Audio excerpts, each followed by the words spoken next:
Hello. ভাস্করদা, Biswajit বলছিলাম। হুম। হ্যাঁ, বলো। বলছি যে আজকে তো অর্ডার কপি বেরিয়েছে সুপ্রিম কোর্টে ডিএ মামলার। তো হুম। সেখানে 62 পাতার একটা নতুন সাবমিশন জমা দিয়েছে কপিল সিব্বল। এখানে সে 62 পাতা পড়া তো সম্ভব না।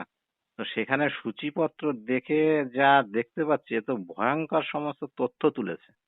আমি একটু এক এক করে বলছি, আপনি একটু শুনুন। দুটো তিনটে বলবো জাস্ট। বলছে neither the tribunal or the Honorable High Court directed SWAP to apply the same formula as applied by the central government.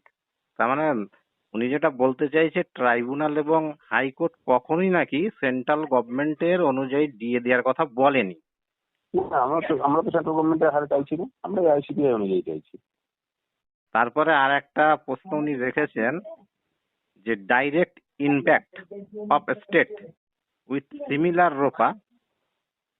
রোপা rules but different DA rate. বলছে যে যে সমস্ত রাজ্য মানে একই রোপা রুলস আছে কিন্তু ডিফারেন্ট ডিএ রেট আছে, সেই সমস্ত রাজ্য নাকি খুব বিপদে পড়ে যাবে। ওই যুক্তি খাটবে না, বলো তারপরে। তা আমি এখানে জানতে চাইছি যে অনেক রাজ্যে মিশ্র তো বললো যে যে রাজ্যগুলো দেয় না সেগুলো সব কি বিরোধী শাসিত রাজ্য, বললো তো। এরকম কি আছে যে এরকম কি কাজ আছে যে অনেক রাজ্যের একই রোপা রুল? অধিকাংশ রাজ্যই সেন্ট্রালের রোপাটাকেই অ্যাডপ্ট করে। ও, মানে ঘুরিয়ে প্যাঁচ ধরার চেষ্টা করছে, যেহেতু জানে বিষয়টা। বলো তার। আর একটা বলছে direct impact of other state with different DA rate. না না, ওটা পুরো টিকবে না। নতুন কোনো পয়েন্ট নেই, তার মানে ঠিক আছে। হ্যাঁ, নতুন কোনো পয়েন্ট নেই, এগুলো তো আলোচনা আমরা দেখেছি সব হয়ে গেছে।